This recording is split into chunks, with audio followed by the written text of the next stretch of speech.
Merci Maryse. Et puis on vous retrouvera sans doute tout à l'heure. Alors, à ce stade de la soirée, je voudrais qu'on revienne en images sur une séquence qui nous a évidemment tous bouleversés par la bravoure des hommes et qui a aussi bien entendu été décisive. Il s'agit de l'assaut à Porte de Vincennes sur l'hypercachère, l'assaut contre le terroriste. Christophe Coppen est avec nous, je vous le disais. Je voudrais qu'on revoie en détail et qu'on s'arrête sur quelques images. Voilà, il est à peu près 17h. Les hommes décident de donner l'assaut.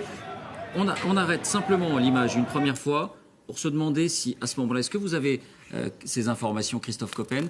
On décide de l'assaut parce qu'il s'est passé quelque chose ici de l'autre côté, sur l'autre front terroriste, mais on entend dire qu'un homme aurait téléphoné, un homme qui était dans la chambre froide aurait dit « J'entends le terroriste faire ses prières, il se prépare peut-être à tuer tout le monde ». Est-ce que c'est pour ça aussi que l'assaut a été donné ?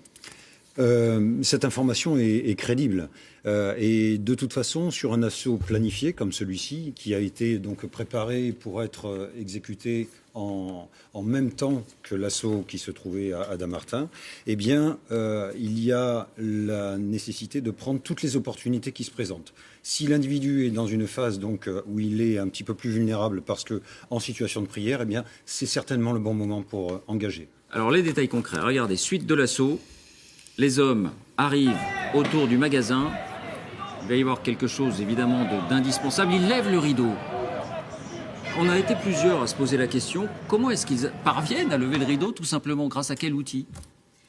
Très certainement avec une télécommande en fait qui a été récupérée. Vous voyez que l'utilisation en fait d'explosifs ne s'est pas fait sur cette porte principale tout simplement parce qu'il y a des zones de verre qui sont très importantes et il faut éviter la projection en fait sur les otages qui se trouvent derrière. En revanche, avec une télécommande donc de l'agressivité. Alors on poursuit la séquence. Le rideau est levé. Désormais, la voie est ouverte en quelque sorte pour les hommes des opérations spéciales. Il y en a un premier qui rentre, regardez, avec son bouclier. Lui, c'est le premier. Il va rentrer à l'intérieur du magasin. Il ne sait pas visiblement ce qu'il y a derrière. Il prend le risque de rentrer. Il est protégé en partie.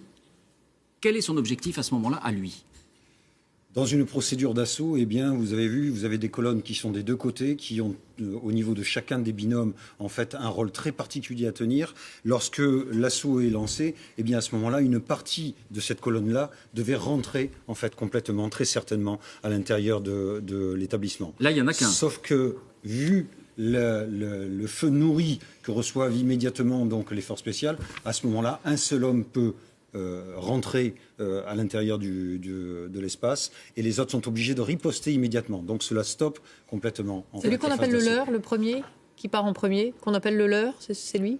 Non, en fait, normalement, il aurait dû partir avec d'autres membres donc de sa colonne d'assaut et ils auraient dû donc s'éclater à l'intérieur de manière à offrir le plus possible en fait de cibles et donc perturber la visée du malfaiteur. Est-ce qu'il sait à l'avance, lui, celui qu'on voit s'avancer avec son bouclier, que c'est lui qui, le premier, va rentrer dans le magasin ?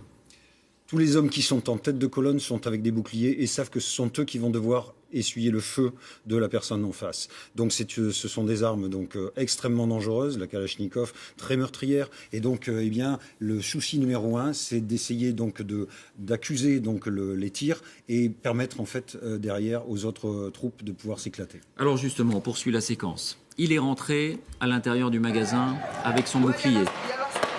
Voilà, on l'a vu rentrer vers la droite. Suit ici un tir nourri. Alors un tir vraiment...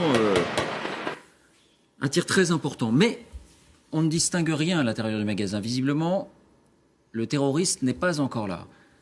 Sur quoi tirent ces hommes ? Est-ce que ce sont des tirs, j'allais dire, de précaution ? C'est-à-dire, on balaye tout pour être sûr de semer le désordre et de surprendre le terroriste ?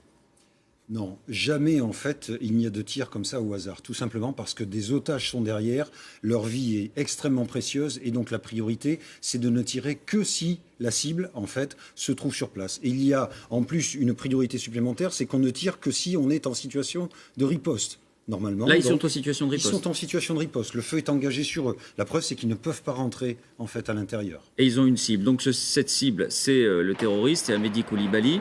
Alors là, l'image suivante, et on l'a arrêté pour des raisons bien compréhensibles, c'est lui qui arrive devant les hommes et qui se jette en quelque sorte à l'extérieur, comme dans un geste un peu, on imagine, hein, toute la mythologie du martyr.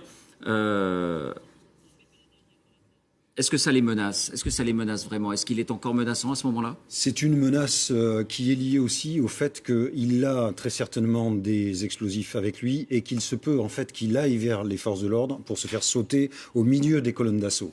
Donc il y a nécessité de le neutraliser immédiatement. Là, on n'a pas le choix, hein. Il faut absolument donc stopper net son arrivée.